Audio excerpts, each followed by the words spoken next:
All right, guys, so today we're going over 10.3, which is arcs and chords. Recall a chord is a segment with endpoints on a circle. If a chord is not a diameter, then its endpoints divide the circle into a major and minor arc. The same circle or incongruent circles. Two minor arcs are congruent if and only if their corresponding chords are congruent. So if arc FG is congruent to arc HJ, if and only if FG is congruent to HJ.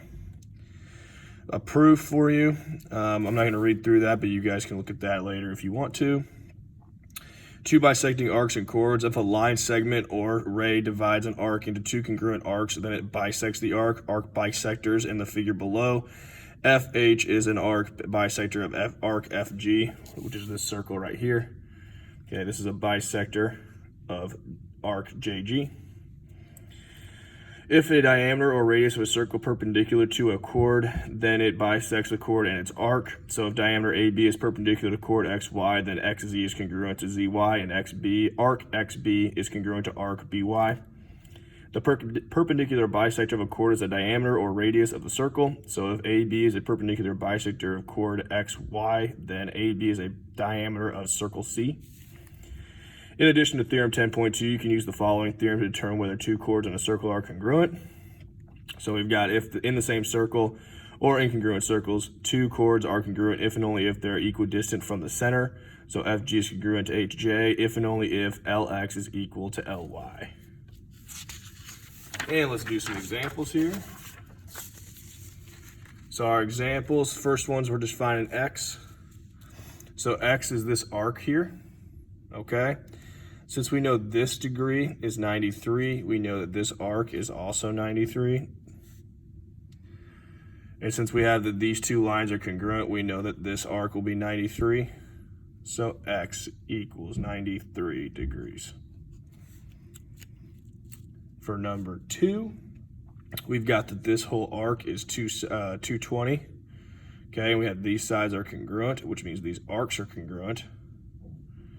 So we just do 360 minus 220 to figure out what the difference is. So we get 140.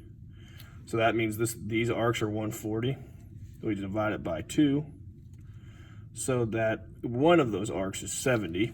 So this is 70. This is 70. So X equals 70 degrees. For this guy, we have the arcs at 127 apiece, so they're congruent. So if these are congruent, that means these are congruent. So to solve for X, we're just going to set these equal to each other and solve. So I've got 5X equals 3X plus 6. I'm going to subtract 3X from both sides. So I get 2X equals 6. Divide by 2, so X equals 3. All right, so in circle P, JK is 10, and JLK is 134. Find each measure round to the nearest tenth. So JK, so this whole JK is 10. JLK, so JLK, this whole arc is 134. So if we're trying to find JL, so if this whole thing is 134 and this whole thing is 10, we know each side is 5. Okay, and we need to find JL. We're just going to do 134 divided by 2, which is 67 degrees. Okay, and now we need to find PQ. PQ is this segment right here, of which we don't know. You can see that right there. But we can draw and make this a triangle here. So we've got 5, we don't know, and this we know is 6 because the radius is 6, and anytime you create a radius, it is going to be the same. They're going to be congruent. So now we've got 6 and 5, and then this is going to be our X. So now we can just do the Pythagorean Theorem. So I'd have 5 squared plus X squared equals 6 squared, because 6 is still our C because it's across from the 90-degree angle. So then I'd have 25 plus X squared equals 36. Subtract 25. X squared equals 11. Square root both sides, X is going to equal 3.32. And so we know that PQ is 3.32.